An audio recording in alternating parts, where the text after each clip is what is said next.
1772 December 8. Sivaganga சீமையை மீட்க ஹைதர் அலிக்கு வேலு நாச்சியார் லிகிதம் அனுப்பிய தினம். வேலு நாச்சியாரின் கணவர் முத்துவடுகநாதர் காளையார் கோவிலில் இறை வழிபாட்டின் போது சரிந்தார். ஆற்காட்டு நவாபின் படைகள் அவரை கொடூரமாய் கோவிலுக்குள் கொன்றனர். சிவகங்கை சீமை நவாப் வசமானது. உயிர் பிழைத்த வேலு நாச்சியார் திண்டுக்கல் அருகில் உள்ள விருப்பாட்சியில் தஞ்சம் புகுந்தார். காலம் கருதி காத்திருந்தார்.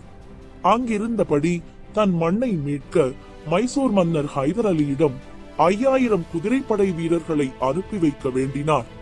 பின்னர் ஹைதர் அலியின் படைகள் வந்தன. போரிட்டு தன் சீமையை மீட்டார் வேலு நாச்சியார்.